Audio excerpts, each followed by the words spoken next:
Hello everyone, कैसे हैं आप लोग। आई होप आप सब अच्छे होंगे और आप लोगों की ग्रेड 1 की प्रिपरेशन भी अच्छे से चल रही होगी। मैं one by one, topic by topic सारे कॉन्सेप्ट आपके साथ में क्लियर कर रही हूँ। और मैं the portrait of a lady का पूरा समरी का पार्ट था वो मैं कंप्लीट कर चुकी हूँ। अब हम लेकर आ रहे हैं एमसीक्यूज की सीरीज। जो मोस्ट इंपॉर्टेंट एमसीक्यूज हैं हम उनको शुरू करने वाले हैं। चलिए तो हम शुरू करते हैं। हमने 15 क्वेश्चंस को कंप्लीट कर लिया था और नेक्स्ट जो बचे हुए हमारे क्वेश्चंस हैं, है ना, मोस्ट इम्पॉर्टेंट क्वेश्चंस है खुशवंत सिंह से related, the portrait of a lady जो उन्होंने लिखी थी उससे रिलेटेड। तो और जो बचे हुए हमारे क्वेश्चंस हैं आज हम उनको कवर कर रहे हैं। ओके, अगर आपने जो इससे पहले मैं करवा चुकी हूँ क्वेश्चंस, अगर आपने नहीं देखे हैं तो आप प्लीज़ मेरी पिछली वीडियोस में जाकर उनको वॉच कीजिए। ओके, चलिए हम शुरू करते हैं। और शुरू करने से पहले मैं आपको याद दिला देती हूँ कि आपको चैनल को लाइक करना है, सब्सक्राइब करना है। ओके, चलिए तो हम स्टार्ट करते हैं। और आप प्लीज़ मुझे कमेंट करके बताना कि आपको कैसे क्या पढ़ना है, क्या ये इजी है या मॉडरेट है। स्टूडेंट बताते हैं कि मैम ये थोड़ा सा इजी है, तो मैं आप लोगों को बता दूं कि जो खुशवंत सिंह का तो पोर्ट्रेट ऑफ अ लेडी, ये लेसन बहुत स्टोरी है, एक बहुत छोटी सी स्टोरी है। और ये पूरा स्टोरी का एक समूह है ना, ग्रुप है, उस ग्रुप में से इसको लिया है।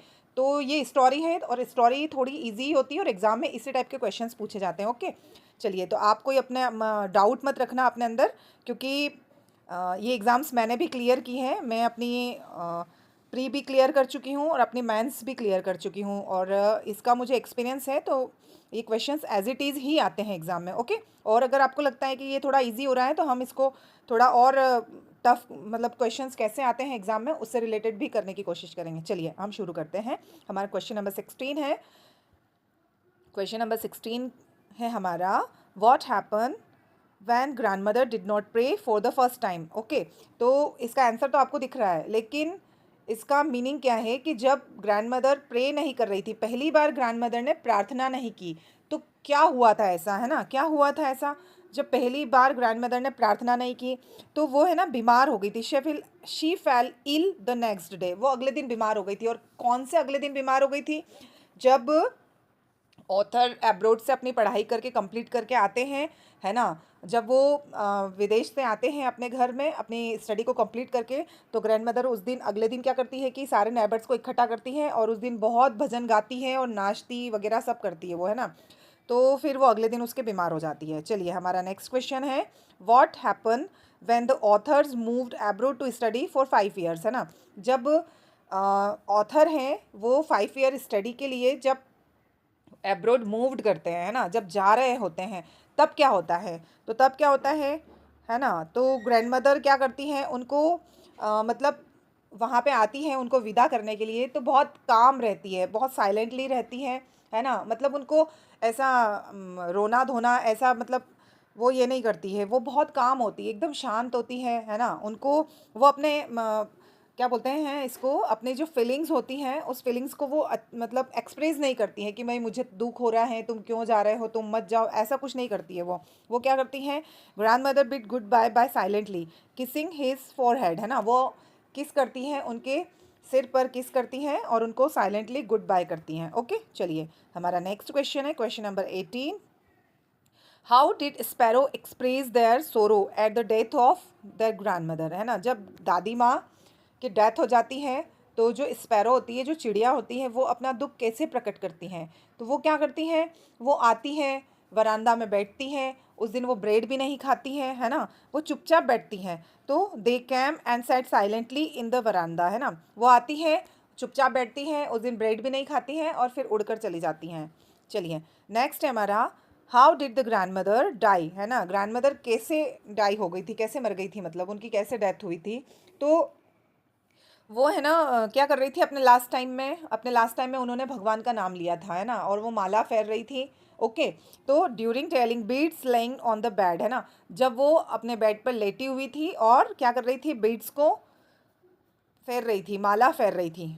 ओके, चलिए नेक्स्ट हमारा क्वेश्चन नंबर 20 है, how did grand mother spend her afternoon every day. अब ग्रैंड मदर जब सिटी में शिफ्ट हो गई थी, है ना, तो वो अपने दिन का समय कैसे बिताती थी, अपना दिन का समय कैसे बिताती थी, है ना, क्योंकि ऑथर थे नहीं, नैरेटर थे नहीं वहाँ पे, है ना। और सिटी में आने के बाद क्या हो गया था, उन दोनों के बीच में दूरियां भी आ गई थी। ओके, तो वो अपना बाकी जो बचा हुआ समय कैसे बिताती थी, तो वो है ना स्पैरो को खाना खिलाती थी।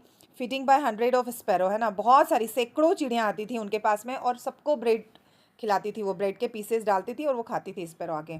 नेक्स्ट क्वेश्चन है, what was the favourite memory of the poet. Poet की जो सबसे अच्छी मेमोरी है, सबसे मतलब फेवरेट मेमोरी है, वो क्या है, तो वो मेमोरी है हर मदर्स लाफ्टर। ओके, इसमें आप कंफ्यूज मत होना, है ना, इसका आंसर यही है। अगर आपको थोड़ा सा एग्जामिनर कंफ्यूज करेगा, उनको लगेगा कि इसमें दादी माँ का कुछ डाल देगा, है ना, चाइल्डहुड डाल दिया जैसे, है ना, या फिर discuss with mother about her childhood, है ना, तो ये सब नहीं होगा। उनको क्या याद रहता है, हर मदर्स लाफ्टर, है ना, उनकी उनकी जो दादी माँ होती है वो कैसे हंसती है, उनकी माँ कैसे हंसती थी, उनको वो याद था, है ना, उनकी फेवरेट मेमोरी थी वो। ओके, चलिए नेक्स्ट क्वेश्चन है हमारा, question number 22। What did she do after dropping him of at school, है ना, जब ग्रैंड मदर स्कूल ड्रॉप करती थी उनको, है ना, क्या करती थी, वो स्कूल ड्रॉप करती थी, तो वो नैरेटर को स्कूल छोड़ने के बाद वो क्या करती थी, है ना, वो जब उनको ड्रॉप कर देती थी स्कूल, उसके बाद वो क्या करती थी, तो वो क्या करती थी, use to sit in the temple, है ना, वो मंदिर में जाकर बैठ जाती थी। उनको भजन वगैरह गाना करना, उनको भगवान की स्तुति करना, है ना, और वो बहुत धार्मिक लेडी थी, तो इसीलिए वो क्या मंदिर में चली जाती थी। चलिए क्वेश्चन नंबर 23 हमारा, why did the grand mother keep one hand on her waist, है ना, जो ग्रैंड मदर थी, why did the grand mother keep one hand on her waist, वो जो ग्रैंड मदर थी वो एक हाथ अपने कमर पे रख के, है ना, कमर पे रख के क्यों चलती थी। अब हमने देखा है कि बूढ़े लोग क्या करते हैं, एक हाथ अपना कमर पे रखते हैं, तो क्यों रखते हैं, वो सपोर्ट बनाते हैं। ओके, वो सपोर्ट बनाते हैं ताकि वो थोड़ा अच्छे से चल सके, है ना, तो वो क्या करते हैं, वो अपनी बॉडी को बैलेंस करने के लिए, टू बैलेंस हर स्टूप, है ना, उनके हाथ में एक छड़ी होती थी और एक हाथ उनका कमर पे होता था, तो वो क्या करती थी, अपने जो अपनी बॉडी का जो वो बैलेंस होता था उसको स्टूप करती थी। ओके, अपने स्टूप को बैलेंस करती थी। चलिए क्वेश्चन नंबर 24 है हमारा, the portrait of grand mother was hanging in, अब जो ग्रैंड मदर की पोर्ट्रेट थी वो कहाँ हैंग की हुई थी, है ना, वो दीवार पे तो की थी लेकिन कहाँ, दीवार पे मतलब घर के कौन से हिस्से में उसको दीवार पे टांगा गया था, है ना, तो वो टांगी गई थी द ड्राइंग रूम में, है ना, कहाँ टांगी गई थी, वो ड्राइंग रूम में। ओके, ताकि उनको डेली वो दिखती रहे। चलिए क्वेश्चन नंबर 25 है, अप्रोक्स में 30+ क्वेश्चंस लेकर आई हूँ। आई होप आपको पसंद आएंगे और एग्ज़ाम में इससे आपको बहुत हेल्प मिलेगी। और एग्जामिनर ऐसे ही क्वेश्चंस पूछता है, आप बिल्कुल टेंशन फ्री हो जाइए, है ना। और आप ये मत सोचिए कि इतना इजी है, ये इजी इसलिए लग रहा है क्योंकि ये स्टोरी हम लोगों को पता है, और जो चीज़ हमको पता होती है तो वो चीज़ हमको बहुत ईजी लगती है। अगर ये स्टोरी जिसको नहीं पता है और अगर उससे हम पूछेंगे तो शायद उसको टफ लगेगी। ओके, तो आप थोड़ा अपना माइंड में, है ना, काम रखिए, अपने माइंड को काम रखिए, आप टेंशन बिल्कुल मत लीजिए, एग्जामिनर ऐसे ही क्वेश्चंस पूछता है। चलिए थोड़ा लिटरेचर में ऑथर से रिलेटेड, है ना, राइटर से रिलेटेड क्वेश्चंस आ जाते हैं तो वो थोड़ा टफ होते हैं। और अगर ईयर्स पूछ लिया, पब्लिशन जो ईयर होता है इनका, पब्लिकेशन ईयर होता है, वो पूछ लेते हैं तो वो थोड़ा टफ होता है, उनको याद रखना थोड़ा मुश्किल होता है। तो हम उसकी भी कुछ ना कुछ ट्रिक निकालेंगे, उसको भी मैं कोशिश करूँगी याद करवाने की। बट अभी हम अपने कॉन्सेप्ट पूरे अच्छे से क्लियर कर लेते हैं। ओके, चलिए तो अब हमारा क्वेश्चन नंबर 25 है, the narrator had known his grand mother to be old and wrinkled for. Okay, जो नरेटर था वो नरेटर मतलब अपनी ग्रैंड मदर को हमेशा कितने मतलब हमेशा वो उन्होंने अपनी ग्रैंड मदर को बूढ़ा ही देखा है ना, और झुर्रियों वाला फेस देखा है, तो वो कितने सालों से देखा है, तो उन्होंने वो 20 ईयर्स देखा था, 20 सालों से। तो उनको लगता था कि मेरी दादी ऐसी ही है एज इट इज़, वो कभी जवान थी ही नहीं। ओके, तो उन्होंने उनको 20 सालों से, 20 ईयर्स से उनको ऐसे देखा था, इसीलिए नरेटर को ऐसा लगता है कि मेरी दादी ऐसी ही है हमेशा। नेक्स्ट है हमारा question number 26, why did not grand mother like music. अब ग्रैंड मदर को म्यूज़िक पसंद क्यों नहीं था, तो ग्रैंड मदर क्या सोचती थी कि ये सारा काम है ना, जो भिखारी लोग होते हैं ना वो भीख मांगने के लिए गाना गाते हैं। ओके, और जो अच्छे कुलीन सभ्य परिवार के लोग होते हैं वो गाना नहीं गाते हैं। ओके, नाचते गाना, ये सब नाचना गाना ये सब ग्रैंड मदर पसंद नहीं करती थी, है ना। तो उनको लगता था कि ये सारा काम क्या है, भिखारियों का है, वो भिखारी नाचते गाते हैं और भीख मांगते हैं। Okay, it was the monopoly of harlots and beggars, है ना, जो भीख मांगते हैं या जो नचइये होते हैं, है ना, उसी टाइप से उनकी ये सोच थी, ग्रैंड मदर की ये सोच थी। तो और not mean for gentle folk, है ना, जो सभ्य परिवार के लोग होते हैं ये उन लोगों के लिए नहीं होता है, इसलिए ये सारी चीज़ें ग्रैंड मदर को पसंद नहीं थी। ओके, चलिए नेक्स्ट है हमारा question number 27। The author treated the stories of grand mother's youth and beauty as, है ना। तो जो ऑथर है उन्होंने ग्रैंड मदर्स की जवानी और ब्यूटीज़ को मतलब कैसे उन्होंने उसको बताया है, वो कैसे सोचते थे उनकी ग्रैंड मदर के बारे में। तो इसका आंसर आप मुझे प्लीज़ कमेंट बॉक्स में करके बताइएगा। ओके, चलिए क्वेश्चन नंबर हमारा नेक्स्ट है 28। नेक्स्ट है 28 वाला, where were the parents of the author. अब ऑथर के पेरेंट्स कहाँ रहने के लिए शिफ्ट हो गए थे? ओके, तो वो सिटी में शिफ्ट हो गए थे। ये बहुत इजी है, ये सबको पता है, जिसने ये लेसन रीड किया है, जिसने इसको पढ़ा है, इस स्टोरी को, उसको पता होगा। ओके, चलिए क्वेश्चन नंबर 29 है हमारा, what made the grand mother unhappy about the author's new English school.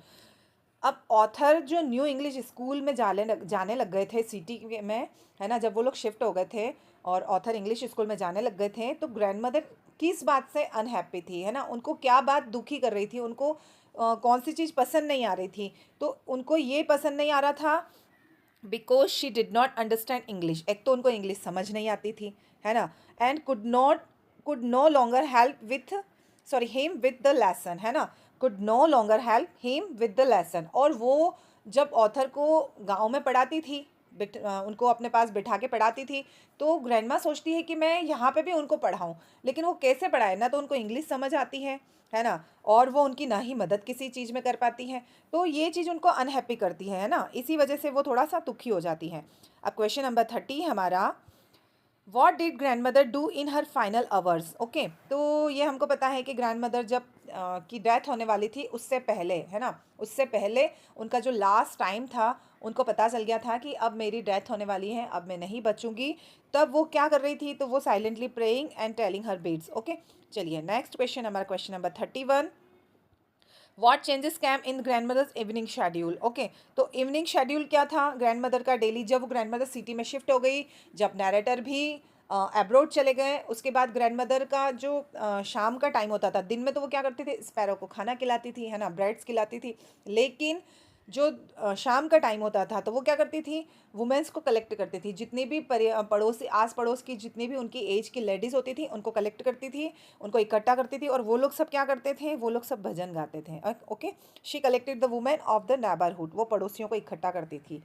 चलिए, how did the sparrow express their sorrow at the death of their grandmother, है ना, वो जो स्पैरो होती है, ये शायद मैं क्वेश्चन अभी ऊपर करवा चुकी हूँ, शायद ये रिपीट हो गया है, कोई बात नहीं, हम इसको फिर से देख लेते हैं। जो स्पैरो होती हैं वो अपना दुख, है ना, कैसे जाहिर करती हैं। जो ग्रैंड मदर होती हैं उनकी डेथ हो जाती है, तो स्पैरो अपने दुख को कैसे जाहिर करती हैं। They came and set silently in the veranda. Okay, वो आती है, वो चुपचाप वरांडा में बैठ जाती है। उस दिन वो चिपिंग नहीं करती है ना, वो उस दिन उनकी चहचहाट जो होती है, उनका ची ची करना होता है, वो बिल्कुल बंद होता है, वो बिल्कुल साइलेंटली होती है। ऐसा लग रहा था जैसे उनको भी पता चल गया था कि अब दादी माँ नहीं रही हैं। ओके, चलिए लास्ट क्वेश्चन है, आई होप हमारा ये, नहीं सॉरी, 2 क्वेश्चंस और बाकी हैं।